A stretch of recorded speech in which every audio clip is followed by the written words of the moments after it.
Hello students, कई बार क्या होता है हमें वोकेबलरी याद करने की बहुत प्रॉब्लम लगती है। तो फिर हम उसको कैसे समझेंगे? याद ना हो तो भी सही, लेकिन अगर हम जब पढ़ते हैं तो हम उस सेंटेंस को समझ नहीं पाते हैं कि क्या नहीं लिखा है, क्या लिखा है। तो फिर हम उसको कैसे समझें? तो अगर हमें याद नहीं हो रही वोकेबलरी तो हम उनके या तो हम रूट वर्ब से पढ़ लें या फिर हम उसको सफिक्स और प्रीफिक्स से पढ़ लें।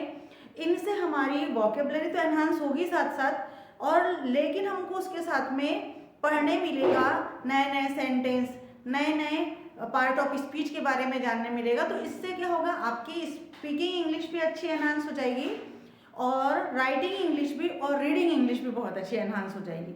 उसके लिए आपको क्या करना है, हम उसके साथ रूट वर्ड के साथ वर्ड के साथ में इन वोकेबलरी को सीखेंगे। कैसे सीखेंगे? जैसे मैंने आज एक बहुत अच्छा एक वर्ड लेके आई हूँ, ऑरियम। ऑरियम या अरियम, ARIUM, या OMUM दोनों हो जाएगा, एरियम। तो इसका मतलब होता है प्लेस, किसी प्लेस को बताना, मतलब किसी स्थान के बारे में बताना।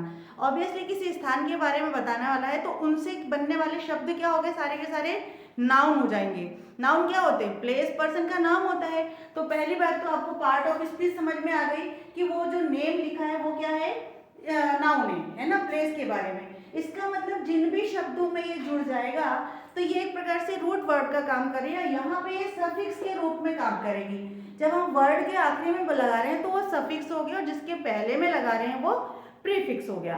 तो यहाँ पे हम देखेंगे कि हम उसको कहाँ कहाँ लगाएंगे और उसका मीनिंग क्या होता है। तो सबसे पहला वर्ड तो अपन ये देखते हैं, यहाँ से शुरू करते हैं। जो हमारे सबसे पहले काम आता है, अ प्लेस ऑफ स्मोकिंग, फ्यूमेरियम। फ्यूमेरियम देखो यहाँ पे आ गया फ्यूमेरियम। मतलब ऐसा होता है ना कि कई बार कोई जगह होती है वहां पे स्मोकिंग नहीं करना है, तो फिर ऐसे व्यक्ति कहाँ जाएंगे? तो उनके जो लिए एक जगह बनाई जाती है उसे फ्यूमेरियम कहते हैं ना, ठीक है। लेकिन अब दूसरा देखेंगे, टेरेरियम। टेरेरियम मतलब होता है ये जो अरियम लगा हुआ है, अरियम लगा हुआ है, ये प्लेस को शो करता है। और टेरा क्या करता है? टेरा क्या करता है? अर्थ को शो करता है, मिट्टी को शो करता है ना। तो फिर क्या होगा, a place for keeping plant और एनिमल और लैंड। लैंड पर जो वहाँ पर चीजों को रखा जाता है, एनिमल्स को रखा जाता है, उसे हम क्या कहेंगे? टेरेरियम, ठीक है ना। मिट्टी से संबंधित उसका स्थान रखने वाला प्लेस है ये। फिर हम देखेंगे सोलेरियम। सोलेरियम क्या हो गया? सोलर सिस्टम सबने सुना होगा, सोलर ने सन से रिलेटेड कर लिया, अरियम ने प्लेस बता दिया। तो जहाँ अ प्लेस फॉर सन, जो प्लेस के लिए सन रखा गया ना, जैसे हम उससे रिलेटेड चीजों को पढ़ते रहते हैं उस जगह को हम समझते हैं सोलेरियम, ठीक है। लेकिन यहाँ पे देखेंगे हम इंसेक्टेरियम। इंसेक्टेरियम का मीनिंग क्या हो रहा है? इंसेक्ट्स समझ में आ रहा है, जहाँ इंसेक्ट को रखा जाता है। A place for displaying insects, insects को रखा जाता है, उस जगह पे अपन क्या करेंगे? इंसेक्टेरियम कहेंगे, ठीक है ना, इंसेक्टेरियम कहेंगे। लेकिन अब ये देखेंगे कि विवेरियम। विवेरियम एक ऐसा वर्ड है, व्यू का मतलब ही क्या होता है? लाइफ से संबंधित होता है, लिविंग से संबंधित होता है। तो उसका मतलब क्या होता है? और रियम, रियम का मतलब क्या होता है? आपको प्लेस बताया। तो a place where animals are kept for study और डिस्प्ले, जहाँ पे कुछ चीजों को, लिविंग चीजों को रखा जाता है, एनिमल्स को वहां पे उनकी स्टडी के लिए रखा जाता है, वो होते हैं विवेरियम, ठीक है ना।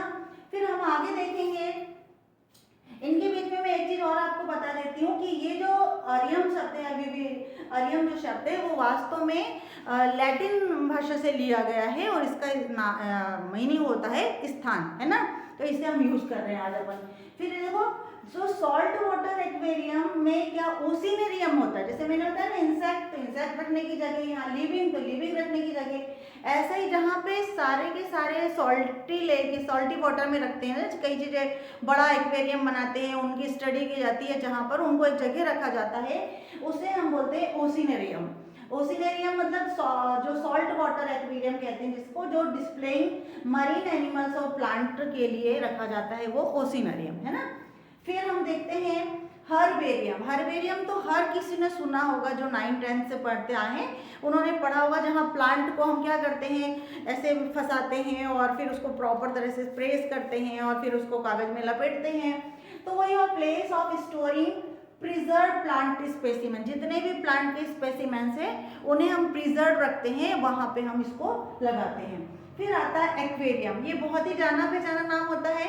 एक्वेरियम का मतलब ही होता है a place for aquatic animal, जहाँ पे हम पानी की वाली चीज़ों को, पानी वाले एनिमल्स को वहाँ पे रखते हैं। तो एक ऐसा प्लेस जहाँ पे एक्वेटिक एनिमल को रखा जाता है। तो इस प्रकार से यदि आप इस रूट के वर्ड के साथ पढ़ोगे तो आपको जल्दी याद हो जाएगा, साथ में उसकी पार्ट ऑफ स्पीच भी याद हो जाएगी। फिर जब हम उसके अच्छे से मीनिंग कर लेंगे तो हम उसके सेंटेंस बहुत आसानी से बना सके। अगर सेंटेंस नहीं बनाने का मौका मिले तो जहाँ हम पढ़ेंगे तो हम उसका मीनिंग जल्दी समझ पाएंगे। तो इस प्रकार से रूट, वर्ब, सफिक्स और प्रीफिक्स लगा करके आप बहुत सारे अपनी वोकेबलरी को बढ़ा सकते हो, अपने सेंटेंस फ्रेमिंग की जो आपका स्ट्रक्चर बनता है उसको बढ़ा सकते हो, और जो आपकी रीडिंग स्किल है उसको तो आप बढ़ा ही सकते हो। ठीक है, थैंक यू।